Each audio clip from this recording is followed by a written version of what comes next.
Hi, and welcome to this webinar on using WPA County Files. This is a great free digital resource. It's available on the Library Commission's website, and I'm Tracy Carr from the Mississippi Library Commission. These files can enhance your when you're doing research or just help you learn more about Mississippi. So in 1935, the Works Progress Administration was established. And there were two divisions: the Division of Engineering and Construction, which was responsible for building roads, bridges, schools, zoos, all kinds of structures, and the Division of Professional and Service Projects. And one of those projects was called the Federal Writers Project. And the Federal Writers Project was to create a guide to each state. And in Mississippi, this employed about 400 people. And information was gathered about the social, economic, political, artistic, historical life going on in all 82 counties.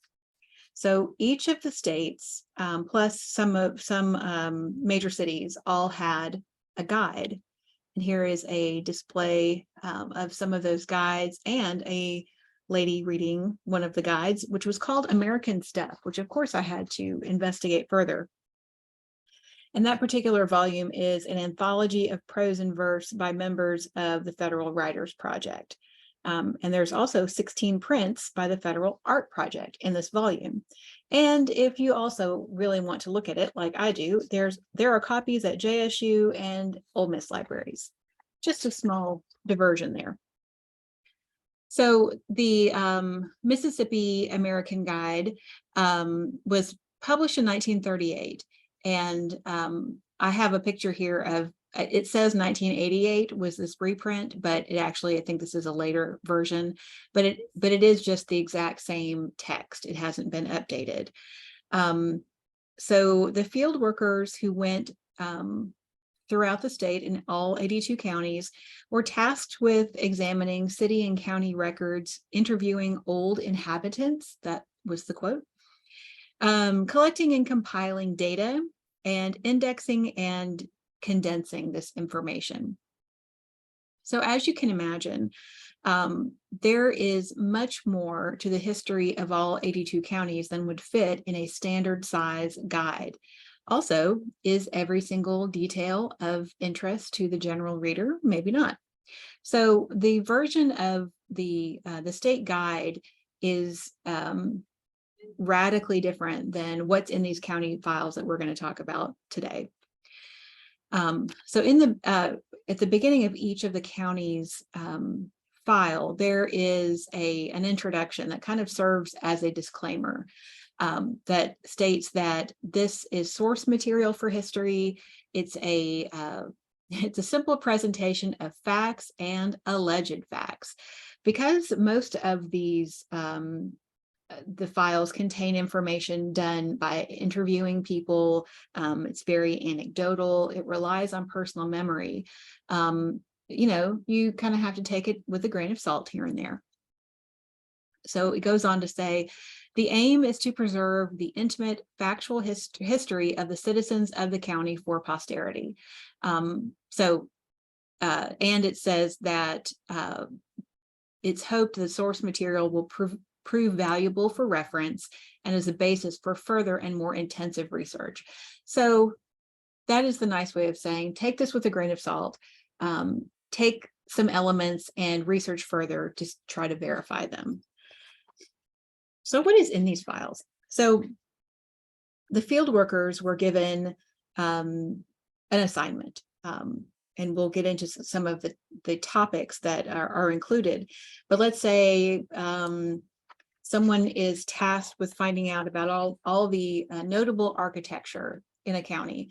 Then that would be their assignment. They would go interview people and look at houses or whatever, and then type up their findings. What's in these files are the typed pages of raw data that are gathered through interviews. So these are not clean copies. These are at times scribbled on. they were microfilmed by Department of Archives and History, and then digitized by the Library Commission a few years ago. And if you've dealt with microfilm before, you know that sometimes the quality can be poor. It's just a dark copy, or it's blurry, or someone's creepy fingers are in the photograph. I actually always like it when there's a creepy finger in there, because it reminds me that someone was, someone was involved in the creation of the thing I'm looking at. There are handwritten notes from the editors. They're not always in order, so sometimes they repeat. You may see flora and fauna, and then you'll see flora and fauna again, but it's a slightly different version of those pages. There's a dated writing style that's sometimes like really flowery, or it just sounds like the 1930s to us looking at them from here. And they can reveal the cultural norms of the late 1930s. And that means racism, some sexism, political statements that are not the norm. So if you can, see around those things, or at least come to terms with that being what we're looking at, then these can be a really valuable resource. So these are all the subject headings that it's possible to find information about in these files of each county.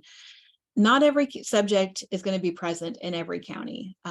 There are some that I always see, flora and fauna. Listen, these people, they went out, they documented every wildflower, every cricket, every bird that is native to these places. That I've never opened a file for a county and not found information about a tree that is significant. But in general, agriculture, archaeology, cities and towns, crime, folklore, it's really great for folklore. Indians, you'll notice that the word Indian is used. Again, these were gathered and created in the late 1930s. So that's the term, as is the word Negroes. So just be aware of that. You can find information about music and natural resources, all kinds of things. So again, another little bit of a disclaimer here, and this is a statement at the beginning of each of these microfilmed files. It's suggested that additional material be consulted in verifying data in this volume, as much of the information was obtained through personal interviews. If you're a librarian or other kind of researcher who's watching this, that memory is fallible. People don't remember things always the way they actually happened. So how do we access these wonderful files? Well, you go to MLC's website and you click on online resources and then WPA County Files. It's the last link on that page. And most counties are represented, but we don't have a file for Sharkey or Wilkinson County. Now, those are available at the Mississippi Department of Archives and History, but they are not digitized. So not sure why they're not. It's a great mystery of life, but they are available somewhere, so you can get your hands on them. So let's take a little tour through the kinds of things, what they look like. Here are some snippets of things that were going on in the Covington County file. So you'll see at the top here of where it says Chapter 2, Topography, someone has written Covington County, second copy, compilation, Maggie Pittman, December 3rd, 1938. So this is, Maggie Pittman was apparently a field worker who has turned in her work. I find it a lot of things amusing about these, and sometimes charming and sometimes irritating and sometimes terrible. But one thing I found amusing is in the section about fine arts. I hope there were no aspiring novelists or poets in Covington County because there were none of note under literature. They are sadly, old poets of Covington County. You are not recognized by your peers, and I am very sad about that. But number 5 here under literature, miscellaneous. So it says Mrs. Onelia Williamson McRaney. And it goes on to say that she was born in Collins and she is very talented in a number of ways. She plays the piano and I don't know, does all kinds of other things. She ends up being some relative of Gerald McRaney, the star of Major Dad, who is also from Collins. So just a fun fact. This next section about Johnny Jump Up, there are, listen, like I said, every flower, every cricket, every tree is documented fully. I am not a botanist or really even a gardener of any value, and I did not know the word petaliferous until I was looking at this. It means having petals. So there you go. But very, very detailed descriptions of each flower. So exciting. Chapter 10 is a good one because it deals with the outlaw days and crime. So gang and feud leaders, saloon days, the Sullivan Gang, the Ku Klux Klan, bulldozers. I'll have to go back and see if that is a typo or if a bulldozer was a thing. And if you know already, you can leave it as a comment on this video. And horse thieves. So I also included a snippet about the Klan here. Like I said, attitudes, political attitudes towards things, racism, sexism, they're all present here. And this glowing description of the KKK is a great example of that. It says that the Klan was organized in Covington County by preachers, merchants, and other good citizens of the county. So the purpose of this organization was to rid the county of some very undesirable characters and to handle many other cases the court could not or would not handle. The Klan handled many cases here unknown to the public as their work was all done in secret. Well, yes, from the perspective of 2022, yes, many cases were unknown to the public. This is true. But great example of how the attitudes of the time are revealed in these files. So another county I just wanted to give you a quick tour of is Quitman County. And you'll notice that this already looks a lot different. So there were 18 counties that had bound volumes of their county histories created, and they included black and white illustrations. So Quitman County, clearly one of those, with a interesting portrait of John Anthony Quitman. I also included this picture because the creepy fingers of the person, taking taking the photograph are included.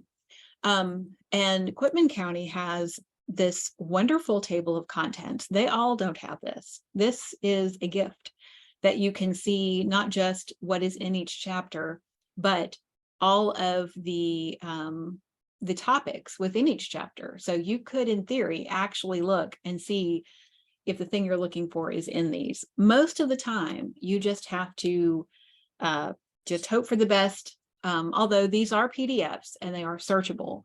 And the Library Commission does have the microfilmed version of these as well. If you just want to suffer and look at these on microfilm, you can do that. But these, the PDF version means that you can do this wherever you are. So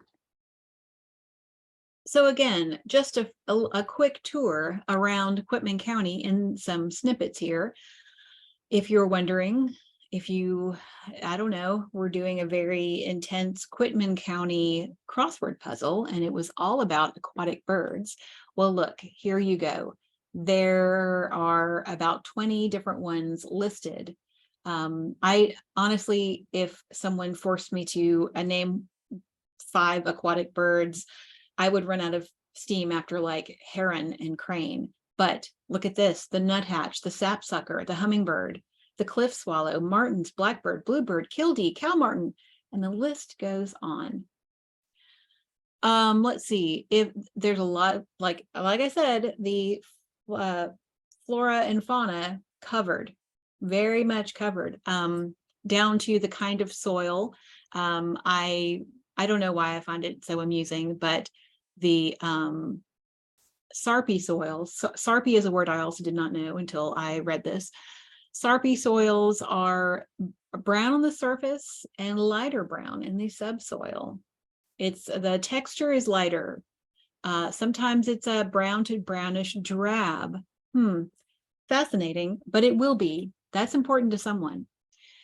Let's see, what else do we have? Home fires were kept burning. This is some of that, this really kind of bombastic, not political, I don't know what word I'm trying to say.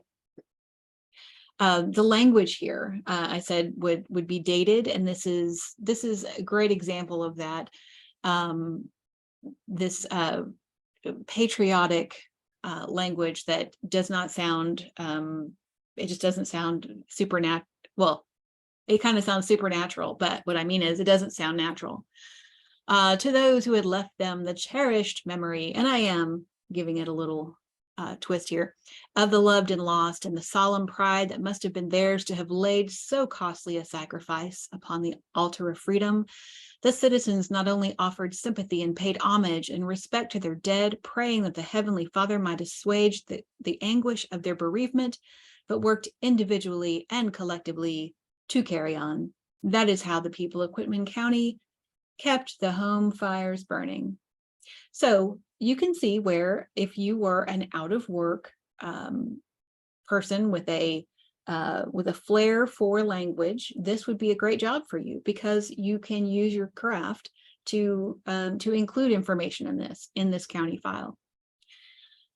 Let's see, the Choctaw characteristics. You know, having a general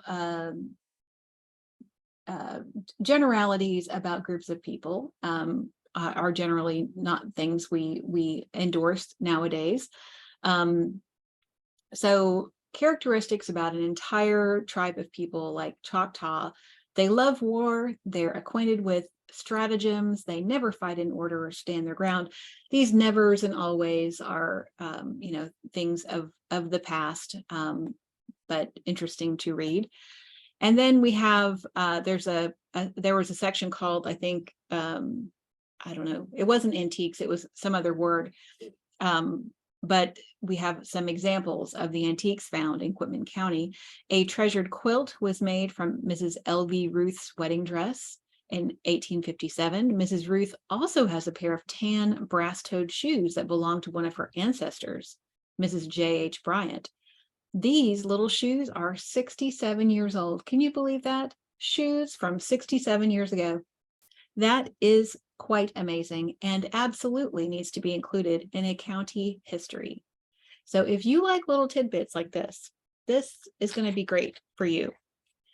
So what kinds of questions can be answered with the WPA County Files? I will be honest, this is not the first place you're going to look when you are doing research about something that happened in a county. This is probably not going to be the second or third place to look. These are more of, I want to take a tour in the past, or I have run out of options, and this is absolutely the last place I have on earth to search for something. But getting the general flavor of a place, these are perfect for that. And especially if you're looking for things like, I want the location of the famous big tree in this county. Well, I'm telling you, if there was ever a tree that had a part of history before 1938, it's going to be listed in these files.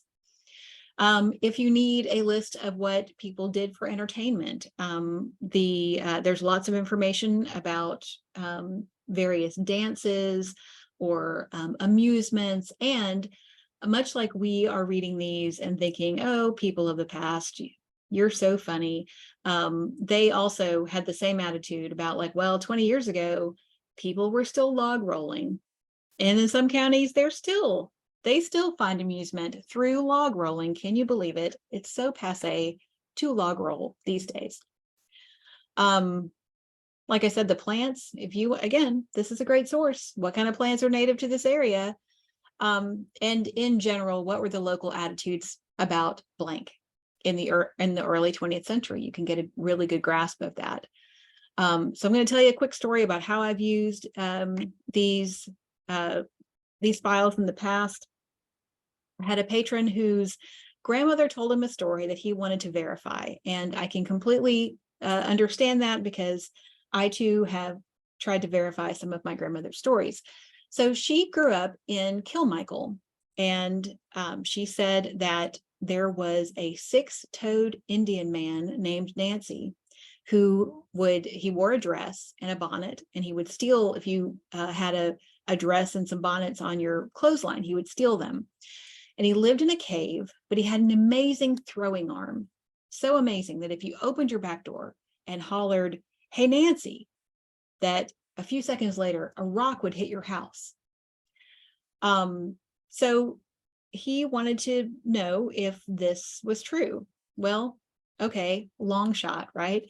I thought maybe the flavor of like, oh, okay, is there a myth about a certain Native American tribe that is great with throwing things, or is there a particular tribe that has 6 toes, maybe something like that. So I had a lot of pretty good leads, but I wasn't finding anything definitive. I looked in the neighboring counties for similar kind of information.